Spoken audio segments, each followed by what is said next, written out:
Hello मेरे प्यारे दोस्तों। जैसा कि मैंने आपको पहले से बताया था कि हम लोग टीआरई 3 के लिए प्रिपरेशन स्टार्ट करेंगे। तो आज से हम लोग वीडियो मैं स्टार्ट किया हूँ आज से आपको बताना। और मैं आपको बता दूँ कि सिंस हमारे पास बहुत ही कम टाइम है, हमारे पास हार्डली 15-20 दिन ही है। तो मैं 15-20 दिन में पूरा कोशिश करूँगा कि आपको बेस्ट कंटेंट दे पाऊँ और कम से कम मैक्सिमम मार्क्स का आपका कवर करा पाऊँ, है ना? देखिए, अगर सब कुछ तो हम नहीं पढ़ पाएँगे, लेकिन मैं 10 वीडियो में आपको ज़रूर ये कोशिश करूँगा कि 40-50 जितना भी मैक्सिमम से मैक्सिमम मार्क्स हो जाए, उतना का आपका कवर हो पाए। और ये बहुत ही इंपॉर्टेंट वीडियो होने वाला हूँ, मैं बहुत ही प्रिसाइज़ बताने वाला हूँ, ठीक है? तो आप स्टार्ट करिए और सबसे पहले हम लोग कोऑर्डिनेट ज्योमेट्री से स्टार्ट करेंगे। बहुत सारे क्वेश्चन आए हैं इससे, है ना? तो हम लोग स्टार्ट करते हैं। देखिए, कोऑर्डिनेट ज्योमेट्री में, और जैसा मैंने बताया कि मैं बहुत प्रिसाइज़ बताने वाला हूँ, तो बहुत सारी चीज़ों को मैं प्रूफ़ नहीं बताऊँगा, आपको मैं पहले बता दूँ, है ना? उसका प्रूफ़ भी होगा और बहुत इंटरेस्टिंग प्रूफ़ भी है, वो हम कभी और भी देख लेंगे, जब हम पूरा अच्छे से पढ़ेंगे तब, है ना? चलिए, कोऑर्डिनेट ज्योमेट्री की बात करेंगे, तो हमारे पास कोऑर्डिनेट एक्सिस होते हैं, है ना? कोऑर्डिनेट एक्सिस मतलब इसको बोलते हैं कोऑर्डिनेट एक्सिस, ठीक है? ये वाला पोर्शन एक्स एक्सिस होता है ना? इसको ऑरिजिन बोलते हैं, है ना? इसको पॉजिटिव ऑरिजिन से अगर हम इस डायरेक्शन में आगे जाएंगे तो इसको पॉजिटिव एक्स बोलेंगे। अगर ऑरिजिन से इस डायरेक्शन में जाएंगे तो इसको नेगेटिव एक्स बोलेंगे। ऑरिजिन से अगर हम ऊपर जाएंगे तो इसको हम बोलेंगे पॉजिटिव वाई, और ऑरिजिन से अगर नीचे जाएंगे तो इसको बोलेंगे नेगेटिव वाई, है ना? तो ये हमारा कोऑर्डिनेट एक्सिस है। अब जैसे मान लो हम बोलेंगे कि एक्स का वैल्यू 2 यूनिट, पॉजिटिव 2 यूनिट, तो हम क्या बोलेंगे? ये ऑरिजिन ऑरिजिन मतलब 0 0 इसका कोऑर्डिनेट होता है ऑरिजिन का। एक्स का वैल्यू पॉजिटिव 2 यूनिट, तो एक्स का वैल्यू पॉजिटिव 2 यूनिट की किधर हो, क्या होगा? तो ऑरिजिन से इस डायरेक्शन में पॉजिटिव वैल्यू रहा, तो ये कहीं एक्स का वैल्यू पॉजिटिव 2 यूनिट होगा, कहीं यहाँ पे एक्स का वैल्यू पॉजिटिव 2 यूनिट होगा। अगर हम बोलेंगे एक्स का वैल्यू -3 यूनिट, तो ऑरिजिन से अगर हम इस डायरेक्शन में जाएंगे तो एक्स का नेगेटिव वैल्यू आएगा, तो ये वैल्यू कहीं -3 होगा। और हम बोलेंगे कि एक्स का वैल्यू बताइए आप, वाई का वैल्यू बताइए +4, तो अगर वाई का वैल्यू 4 अगर मैं बोल रहा हूँ, तो अगर ये +4 है तो ऑरिजिन से ऊपर जाएंगे तो यहाँ पे कहीं वाई का वैल्यू +4 होगा। अगर हम बोलेंगे कि वाई का वैल्यू बताइए -3, तो ये वाला वैल्यू -3 होगा, है ना? तो इस तरीके से हम ऑरिजिन से एक्स और वाई का वैल्यू पता लगाते हैं, ठीक है? अच्छा, अगर आपसे कोई बोले कि एक कोऑर्डिनेट बताओ 3, 2, है ना? अब देखिए, कोऑर्डिनेट हमेशा एक्स और वाई के फॉर्म में ही होता है। एक्स और वाई का वैल्यू होता है किसी पॉइंट का, है ना? तो अगर किसी पॉइंट का वैल्यू 3, 2 है, तो आपको मैं बता दूं कि इसमें जो पहला वाला वैल्यू होता है वो एक्स का वैल्यू होता है, और दूसरा वाला वैल्यू किसका वैल्यू होता है? वाई का वैल्यू होता है। तो अगर हमें 3, 2 बताना है, तो हम क्या बोलेंगे? जैसे मैंने एक कोऑर्डिनेट एक्सिस बना दिया, ये कोऑर्डिनेट एक्सिस बनाया, और हमें अगर 3, 2 पॉइंट चाहिए, तो हम क्या करेंगे? एक्स का वैल्यू 3 है, तो एक्स का वैल्यू 3 कहीं यहाँ पे होगा, और वाई का वैल्यू 2 है, तो वाई का वैल्यू 2 कहीं मान लो यहाँ पे होगा। तो ये एक्स का वैल्यू 3 और ये वाई का वैल्यू 2, तो इसको अगर हम इसके परपेंडिकुलर जाएंगे और इस लाइन के परपेंडिकुलर जाएंगे तो यहाँ पे कहीं मिलेगा, तो ये तो हमारा 3, 2 पॉइंट होगा, है ना? जैसे अगर आपसे मैं बोलूँ कि बताओ एक कोऑर्डिनेट -5, 3 का, तो अगर मैंने कोऑर्डिनेट आपसे बोल दिया -5, 3 बताने के लिए, तो -5, 3 कोऑर्डिनेट अगर बताने के लिए मैंने बोल दिया, तो ये ऑरिजिन हो गया, और -5 ऑरिजिन से इस डायरेक्शन में एक्स का वैल्यू -5 और वाई का वैल्यू कितना है? 3। जैसा कि मैंने बताया, पहला वैल्यू हमेशा एक्स का होता है, तो वाई का वैल्यू कितना है? 3। एक्स का वैल्यू कितना है? -5। वाई का वैल्यू 3 पॉजिटिव है, तो ऑरिजिन से ऊपर जाएंगे तो ये 3, इन दोनों को कहीं मिलाएंगे तो यहाँ पे ये आएगा, ये -5, 3 होगा। आया बस समझ में ना? तो ऐसे हम किसी पॉइंट को डिनोट करते हैं, है ना? तो किसी पॉइंट में एक्स और वाई का वैल्यू होता है, पहला वैल्यू एक्स का होता है, दूसरा वैल्यू वाई का होता है। तो आप समझ गए होंगे कि हमारे पास टोटल कितने क्वाड्रेंट है? 4 क्वाड्रेंट है। तो ये जो 4 क्वाड्रेंट है ना, इसमें पहला क्वाड्रेंट में एक्स पॉजिटिव होता है और वाई भी पॉजिटिव होता है। दूसरा क्वाड्रेंट में अगर एक्स का वैल्यू नेगेटिव और वाई का वैल्यू पॉजिटिव होता है। तीसरे क्वाड्रेंट में एक्स भी नेगेटिव और वाई भी नेगेटिव, और चौथा क्वाड्रेंट में एक्स का वैल्यू पॉजिटिव और वाई का वैल्यू नेगेटिव होता है, ठीक है? तो ये हमारे पास 4 क्वाड्रेंट है, ठीक है? तो पॉइंट लोकेट करना तो हम लोग सीख लिए, ठीक है? तो ये तो एक जनरल इन्फॉर्मेशन था आपको। अब हम स्ट्रेट अवे सीधे टॉपिक पे आते हैं। जो हमारा पहला टॉपिक है ना, जो हमें पढ़ना है, वो है डिस्टेंस फार्मूला। क्या है वो? Distance formula. मैंने प्रीवियस से क्वेश्चन भी ले रखे हैं, तो वो हम लोग करेंगे, ठीक है? डिस्टेंस फार्मूला क्या है? डिस्टेंस फार्मूला,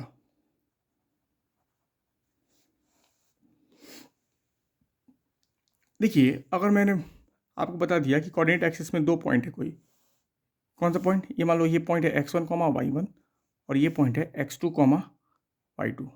मैं बोलूँगा आपसे कि इन दोनों पॉइंट के बीच का डिस्टेंस बताइए क्या है? तो इन दोनों पॉइंट का डिस्टेंस निकालने का सिंपल सा फॉर्मूला है। अच्छा, इसका प्रूफ भी है और प्रूफ बहुत इंटरेस्टिंग है, लेकिन अभी हम प्रूफ नहीं कर रहे हैं, उसमें टाइम लगेगा। x1 माइनस x2 का whole square plus y1 minus y2 का होल स्क्वायर और इसका अंडर रूट, यही हमारा डिस्टेंस फार्मूला है। किसी दो पॉइंट के बीच का जो दूरी निकालना है वो हम इसी फार्मूला से निकालते हैं। कैसे? x1 माइनस x2 का whole square plus y1 minus y2 का होल स्क्वायर। ठीक है, जैसे मैंने बोल दिया कि मान लो ये 2 पॉइंट है, ये पॉइंट 3,7 और 5,4 है और इनके बीच का दूरी बताओ। तो आपने कैसे निकालना है? आपने कुछ नहीं करना है, पहला वैल्यू x1 और ये y1, फिर ये x2 और ये y2, फॉर्मूला पर रख देंगे। x1 माइनस y1 3 माइनस 5 का स्क्वायर प्लस 7 माइनस 4 का स्क्वायर और इसका अंडर रूट कर देना है बस, है ना। तो कितना हो जाएगा वैल्यू?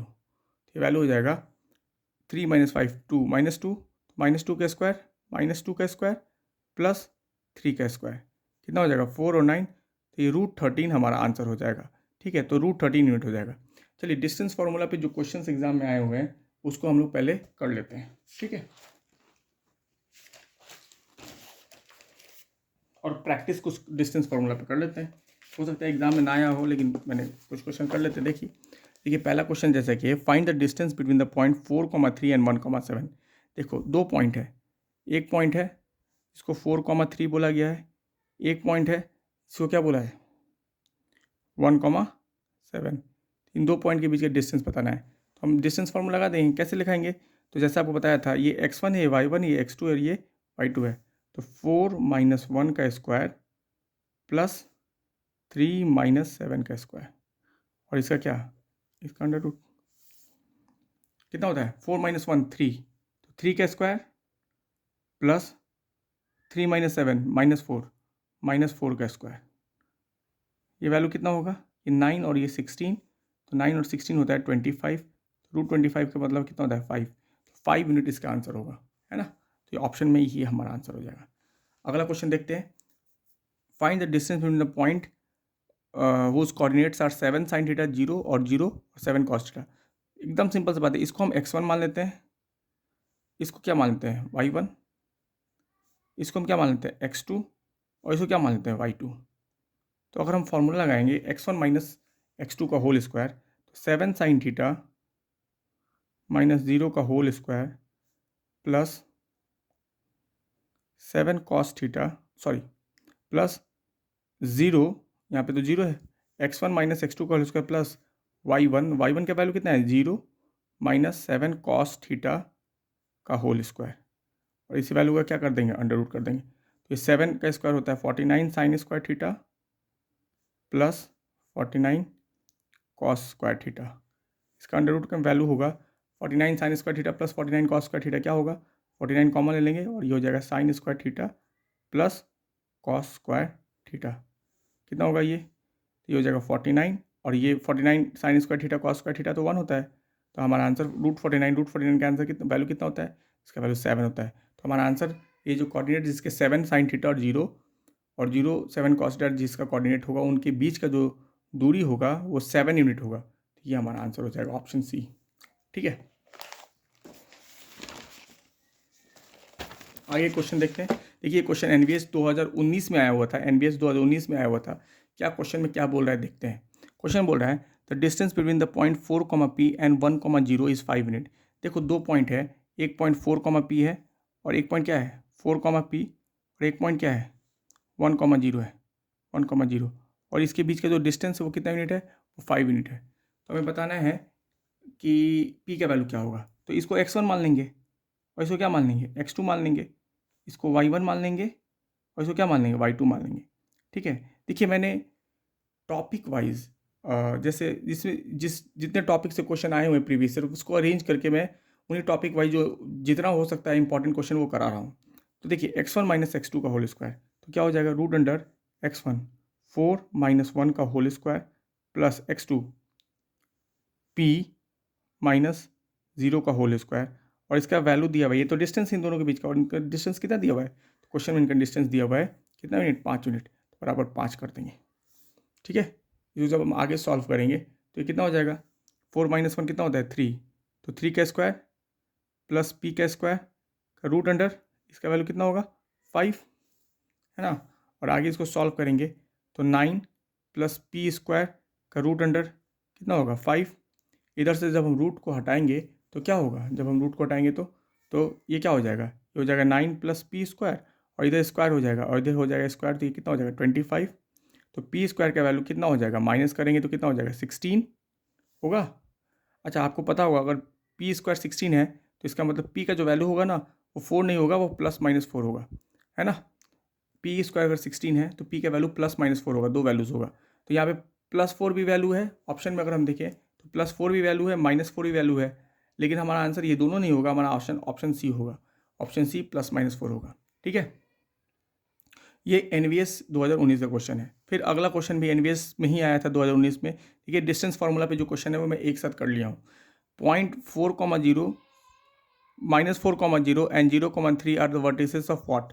अब देखिए, अगर मैं coordinate axis coordinate plane draw करूँ तो देखो एक पॉइंट है -4,0, तो ये -4,0 मान लो, एक पॉइंट है 4,0, तो ये 4,0 मान लो, है ना, और एक पॉइंट है 0,3, तो इसको 0,3 मान लो।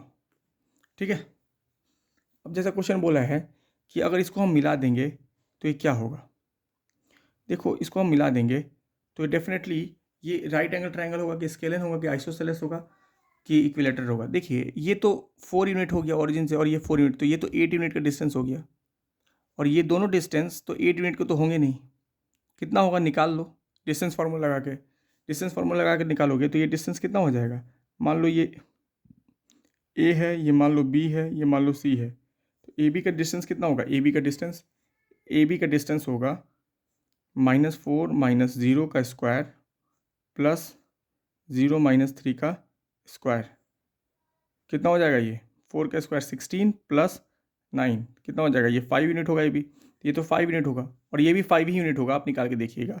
और ये वाला डिस्टेंस तो 8 यूनिट है, डिस्टेंस कितना है 8 यूनिट, तो इसमें दो साइड क्यों 8 यूनिट, इसको निकालने की ज़रूरत नहीं है, आप देख लीजिए ऑरिजिन से ये 4 यूनिट इधर है, ऑरिजिन से ये 4 यूनिट इधर है, तो निकालिएगा तो 8 ही यूनिट आएगा, और फॉर्मूला लगा के निकालिएगा तब भी, लेकिन ये तो दिख रहा है कि ये 8 यूनिट है ना। तो ये बी सी है 8 यूनिट, ये 5 यूनिट और ये 5 यूनिट, ये 5 यूनिट है और ये भी 5 यूनिट होगा, आप निकालिएगा इसी फॉर्मूला से, हालांकि ये दिख रहा है सिमेट्री से कि ये 5 यूनिट होगा। तो दो साइड अगर बराबर हैं तो हम डेफिनेटली बोलेंगे कि आइसोसेलेस ट्रायंगल है, समद्विबाहु त्रिभुज है। ये कौन सा ट्रायंगल है, आइसोसेलेस ट्रायंगल है। अगला क्वेश्चन पे आते हैं, नेक्स्ट क्वेश्चन, ये टीआरई 1 में आया था बीपीएससी के क्वेश्चन में। The coordinate of the 3 points A B C are this this and this, the triangle is, ये तो निकालना पड़ेगा।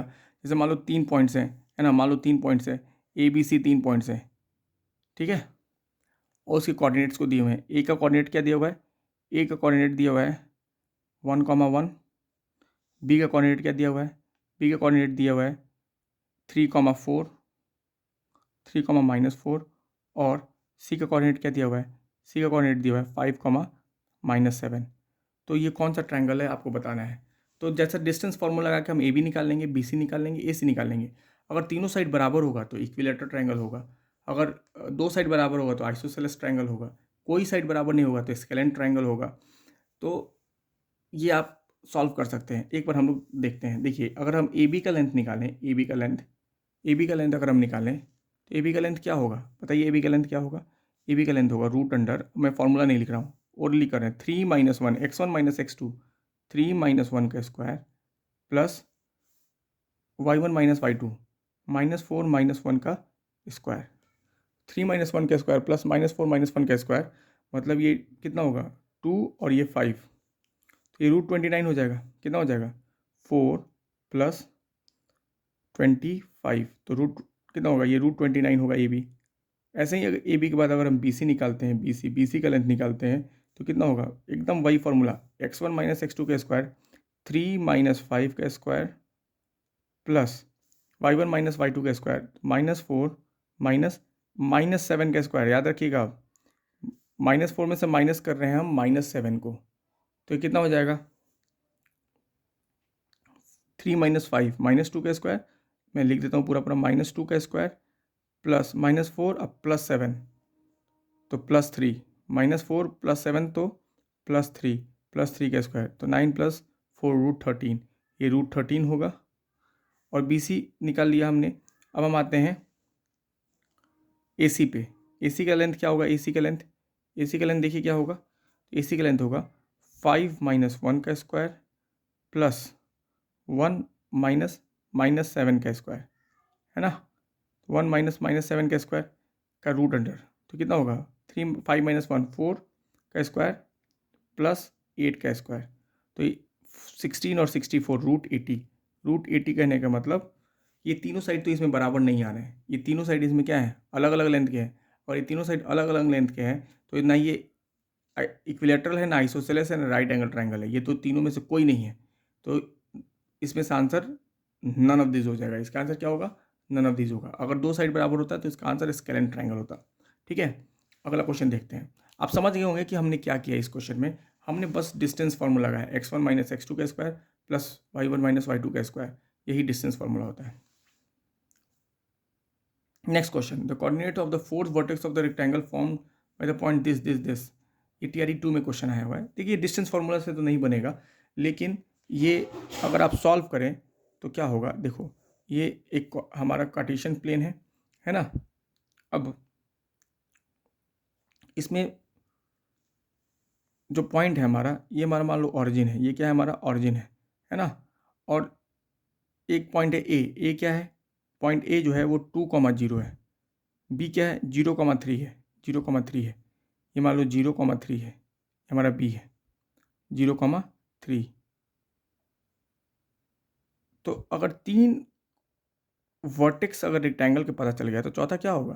देखो चौथा वर्टेक्स जो होगा ना, ये मान लो ओ है तो ओ ए के पैरेलल होगा, ओ ए के पैरेलल लाइन अगर हम ऐसे ड्रॉ करें और ये जो लाइन होगा मान लो ये ओ ए के पैरेलल होगा ये लाइन, और ये ए से भी अगर ऐसे परपेंडिकुलर ड्रॉ करें तो जहाँ पे ये मीट करेगा वो एक्स से तो 2 यूनिट आगे होगा और वाई से कितना यूनिट ऊपर होगा? 3, क्योंकि ये डिस्टेंस 3 यूनिट है। तो ये लेंथ होगा हमारा 2,3। आई होप कि आप समझ पाए होंगे, क्योंकि ये लेंथ और ये लेंथ बराबर होगा, रेक्टेंगल में होता है। ये वाला लेंथ तो 3 यूनिट है तो ये वाई का वैल्यू तो 3 होगा, और ये लेंथ भी बराबर होता है रेक्टेंगल में, तो ये लेंथ तो 2 यूनिट है तो एक्स का वैल्यू 2 होगा। तो फोर्थ वर्टेक्स जो होगा वो 2,3 होगा। तो 2,3 ऑप्शन नंबर बी में है ना। चलिए, ये तो हमारा जो हमने क्वेश्चन किया वो हमने डिस्टेंस फार्मूला पे किया। अब डिस्टेंस फार्मूला के बाद अगले इंपॉर्टेंट फार्मूला पे आते हैं, सेक्शन फार्मूला। देखिए सेक्शन फार्मूला क्या होता है? सेक्शन फार्मूला में क्या होगा कि आपको कोई भी दो कोऑर्डिनेट दे दिया जाएगा। मान लो ये कोऑर्डिनेट x1, y1 कोऑर्डिनेट ए, और एक कोऑर्डिनेट दे देगा b जो कि x2, y2 होगा। एक कोऑर्डिनेट x1, y1 होगा और एक कोऑर्डिनेट होगा x2, y2। और आपसे बोलेगा कि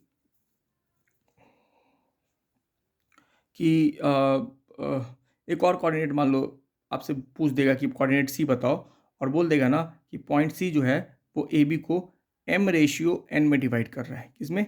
m/n में डिवाइड कर रहा है। तो आपको सी का कोऑर्डिनेट बताना है, कुछ नहीं करना है आपको देखिए क्या करना है, m को इस वैल्यू को x1 से मल्टीप्लाई करना है, क्रॉस मल्टीप्लाई, प्लस ये वाला रेशियो को जो n है उसको किससे मल्टीप्लाई करना है? x2 से मल्टीप्लाई करना है। सॉरी, m को x2 से करना है, ये तो x2 है ना, x2 से करना है, और n को किससे करना है? m/n है तो m को x2 से करना है और n को इधर x1 से करना है। mx2 + nx1 upon m + n,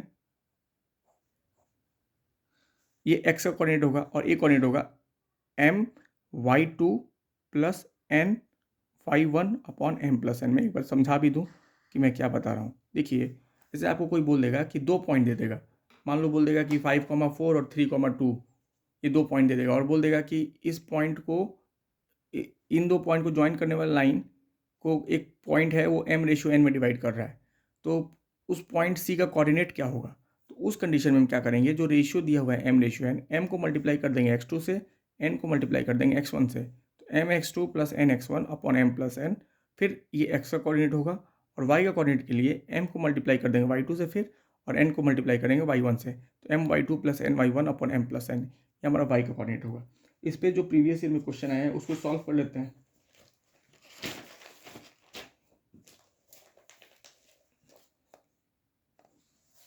देखिए क्वेश्चन ये जो आया है एनवीएस में आया है 2019 में, कि क्वेश्चन में बोला है the point which divides the line segment joining the point 7,-6 and 3,4 in the ratio 1:2 internally. जैसे क्वेश्चन में बोला है कि ये पॉइंट है 7,-6 और ये पॉइंट है 3,4। इसको डिवाइड करने वाला एक, मान लो ये पॉइंट ए है, ये पॉइंट बी है ना। अब इसको कोई पॉइंट डिवाइड कर रहा है पी, मान लो पी डिवाइड कर रहा है। पी इस दोनों लाइन को ज्वाइन करने वाले, दोनों पॉइंट को ज्वाइन करने वाले लाइन को पी किस रेशियो में डिवाइड कर दिया, 1:2 में डिवाइड कर दिया। तो पी का कोऑर्डिनेट बताना है। तो पी का कोऑर्डिनेट आप कैसे बताइएगा, देखिए कुछ नहीं करना है आपको, पी का कोऑर्डिनेट बताना है। तो जैसा आपको पता है ये m है, ये n है, आपको m/n बताया था ना, तो ये m है और ये n है। mx2 + nx1 upon m+n। तो पी का जो कोऑर्डिनेट होगा वो होगा m का वैल्यू 1 इंटू x2, x2 का वैल्यू क्या है 3, 1 इंटू 3 प्लस 2 इंटू 7 अपॉन 1 + 2, ये पी का वैल्यू होगा, सॉरी पी का x कोऑर्डिनेट होगा और पी का y कोऑर्डिनेट क्या होगा, तो my2, तो 1 इंटू 4 प्लस 2 इंटू -6 अपॉन 1 + 2, ये हमारा किसका वैल्यू होगा, ये हमारा पी का y कोऑर्डिनेट होगा। तो 3 + 14 17/3 है ना, और ये क्या हो जाएगा 4 - 12, 4 - 12 -8, 4 - 12 -8/3, तो 17/12 और -8/3 यही पी का कोऑर्डिनेट होगा। लेकिन इसमें तो हमें पी का कोऑर्डिनेट पूछा ही नहीं है, इसने तो पूछा है कि जो पी होगा वो किस कोऑर्डिनेट में होगा। तो एक्स पॉजिटिव है और वाई नेगेटिव है, एक्स पॉजिटिव है और वाई नेगेटिव है, एक्स पॉजिटिव है वाई नेगेटिव है, तो ये तो फोर्थ क्वाड्रेंट में आएगा। तो हमारा आंसर इस क्वेश्चन का आंसर क्या होगा, फोर्थ क्वाड्रेंट। हाँ, अगर हमें कोऑर्डिनेट पूछा होता कि पी का कोऑर्डिनेट बताओ तो आंसर 17/3 और -8/3 होता। ठीक है, अगला क्वेश्चन देखते हैं। Find the coordinate of the point, NVS में ये भी आया हुआ है 2019 में। Find the coordinate of the point of trisection of the straight line A इतना एंड बी इतना। देखो ये क्वेश्चन में क्या बोल रहा है, क्वेश्चन बोला है कि ये पॉइंट है ए जो कि 1, -2 है, और ये पॉइंट है बी जो ये क्या है -3, 4 है। इसको 3 पार्ट में डिवाइड कर दिया, मान लो ये सी है और ये डी है। तो आपको सी का कोऑर्डिनेट बताना है और डी का कोऑर्डिनेट बताना है।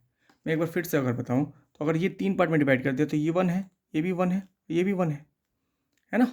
जैसे मैं अगर बताऊं, आपको लाइन बताऊं, मान लो ये ए है, ये बी है, तो सी यहाँ पे है ना, तो सी ए से लेके सी तक तो 1 है और सी से लेके बी तक कितना है 2। तो सी का कोऑर्डिनेट तो हम आराम से बता देंगे, है ना। कैसे, हमें तो ए का कोऑर्डिनेट पता ही है ना, 1, -2 है, और बी का भी कोऑर्डिनेट पता है, वो कितना है -3, 4 है।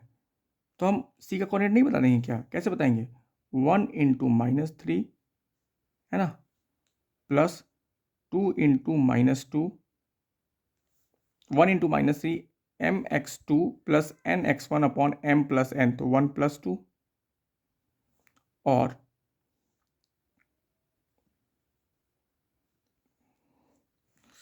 एक मिनट, mx2 मैं फिर से थोड़ा लिख दूँ फॉर्मूला आपको, है ना। फॉर्मूला क्या है हमारा, mx2 1 into -3 plus nx1 2 into 1 upon 1 + 2।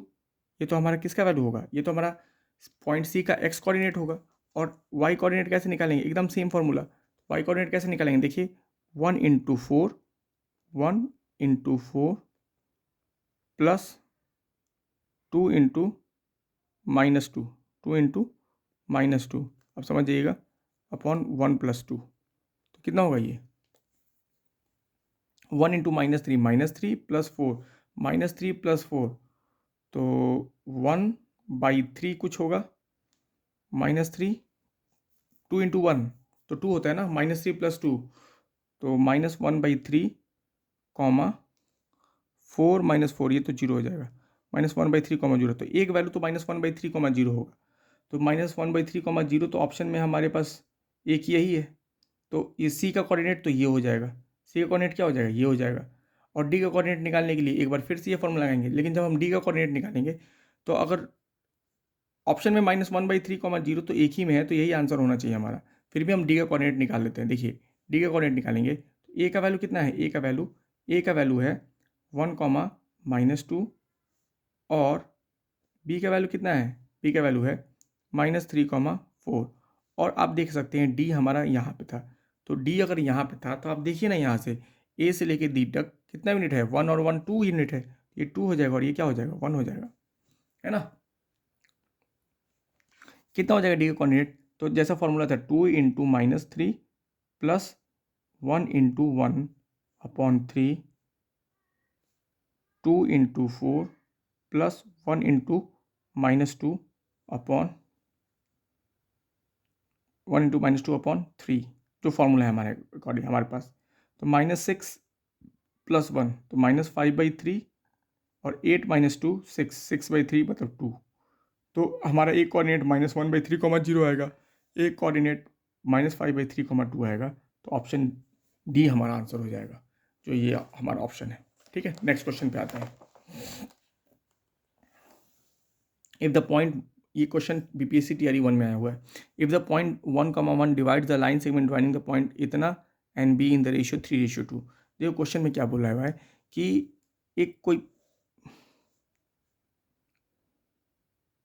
If the point C divide the line segment, एक लाइन सेगमेंट है ए जिसका कोऑर्डिनेट है -2, 7 और बी का कोऑर्डिनेट हमें बताना है। मान लो बी का कोऑर्डिनेट हम x, y मान लेते हैं, है ना। किस रेशियो में, अच्छा इफ द, यहाँ पे ए भी एक लाइन है जिसमें ए का कोऑर्डिनेट -2, 7 है और बी का कोऑर्डिनेट क्या है, x, y है।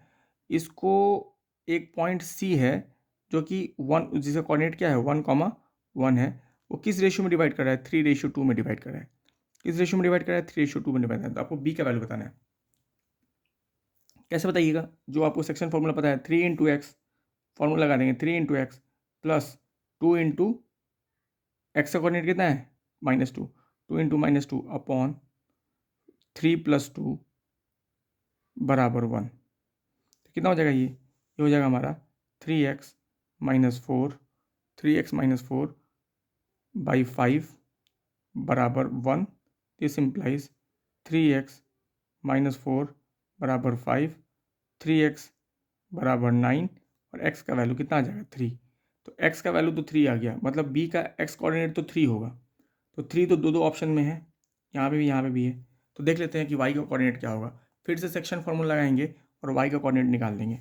तो क्या होगा 3 × y प्लस 2 × कितना है ये 7, ये 7 है, 7 अपॉन 3 + 2, देखो 3 × y plus 2 × 7 my2 plus ny1 upon 3 + 2 बराबर 1। y का वैल्यू कितना है, y का कोऑर्डिनेट 1 है। ठीक है, कितना हो जाएगा ये 3y प्लस 14 बराबर 5 और 3y का वैल्यू कितना हो जाएगा, 14 में से 5 में से 14 जाएगा तो -9। दिस इम्प्लाइज y का वैल्यू -3, x का वैल्यू 3 और y का वैल्यू -3। x का वैल्यू 3 और y का वैल्यू -3, तो x 3 y -3, ऑप्शन बी हमारा आंसर होगा। देखिए टीआरई 1 में आया हुआ क्वेश्चन है, कितना सरल क्वेश्चन एग्जाम में आया हुआ है।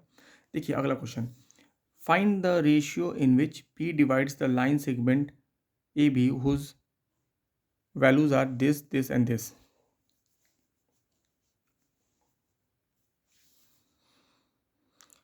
देखिए क्वेश्चन में क्या बोल रहा है कि ए बी एक लाइन सेगमेंट है। अब ये क्वेश्चन थोड़ा इंटरेस्टिंग हो गया, ए बी एक लाइन सेगमेंट है ना, और ए बी का कोऑर्डिनेट दिया हुआ है कितना 3, 2 और बी का कोऑर्डिनेट क्या है 5, 7। इसको कोई पॉइंट पी जिसका कोऑर्डिनेट 19/5 और 4 है डिवाइड कर रहा है। तो पी इसको किस कोऑर्डिनेट में, किस रेशियो में डिवाइड कर रहा है, ये बताना है। देखो अभी तक क्या हम क्वेश्चन कर रहे थे कि हम पी का कोऑर्डिनेट नहीं दे रहे थे, हम रेशियो दे रहे थे कि पी या जो भी पॉइंट डिवाइड कर रहा है लाइन सेगमेंट को, वो इस रेशियो में डिवाइड कर रहा है, आप कोऑर्डिनेट बता दीजिए। इस बार कोऑर्डिनेट दे दिया है और पूछ रहा है कि रेशियो बता दो, है ना। तो ऐसे क्वेश्चन के लिए हम m रेशियो n भी मान सकते हैं, या ज़्यादा सिंपल होगा कि m रेशियो n ना मान के हम लेमडा रेशियो 1 मान लें। जैसे मैं आपको थोड़ा सा बता दूं, जैसे मान लो कोई भी वैल्यू है 3:2, 3:2 अगर कोई वैल्यू है, मान लो a रेशियो b का वैल्यू 3:2 है, तो हम a रेशियो b का वैल्यू हम ऐसा भी, अगर जैसे आपको पता है कि रेशियो में हम